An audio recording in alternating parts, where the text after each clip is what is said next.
La France politique, c'est du roman.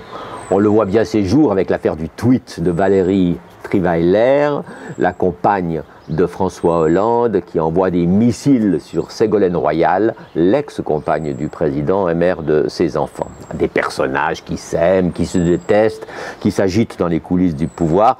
C'est, il faut bien le dire, assez palpitant, même si c'est un petit peu écœurant. Mais ces péripéties sont intéressantes lorsqu'elles sont bien racontées par un écrivain de talent. Et Franz-Olivier Gisbert en est un.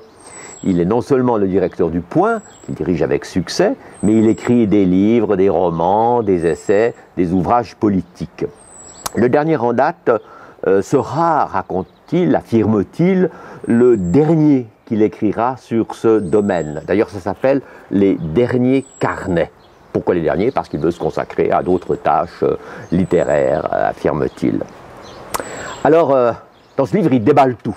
Il veut raconter l'irracontable, ce qu'il n'a pas osé raconter jusqu'à ce jour.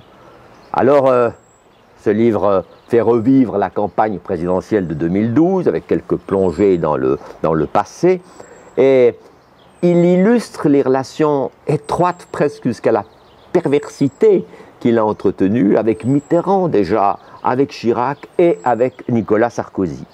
Il sert une foule d'anecdotes assez amusantes souvent, mais surtout, il dépeint l'esprit de cour qui règne à Paris. Il éclaire les rapports ambigus entre politiciens et journalistes qui s'utilisent les uns les autres, qui se flattent et se déchirent au gré des circonstances. Gisbert est porté à l'autodérision et il ne s'épargne pas lui-même. Ainsi, il étale sa détestation de Sarkozy avec une cruauté inouïe, mais il avoue qu'il a bien caché ses sentiments jusqu'à ce que celui-ci soit battu. Ce n'est pas très glorieux.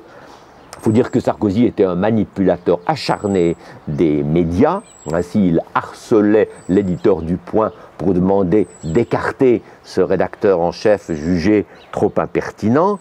Il ne supportait pas les questions critiques.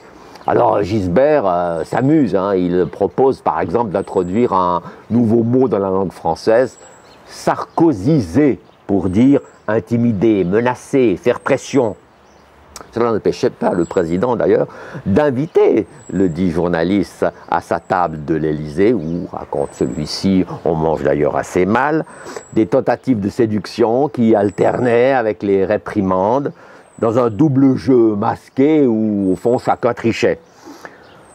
Ce vieux routier du journalisme politique parle donc de Mitterrand, de Chirac également, avec lesquels il n'est guère plus tendre. Il dévoile leurs feintes, leur double jeu et même leurs mensonges. Alors, quel intérêt à ce récit? D'abord, le plaisir de lire une chronique admirablement rédigée.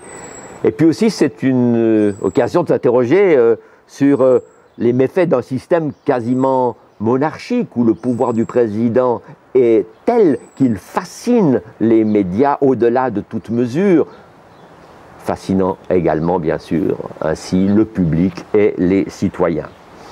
Est-ce que ce mal est exclusivement français? C'est pas sûr.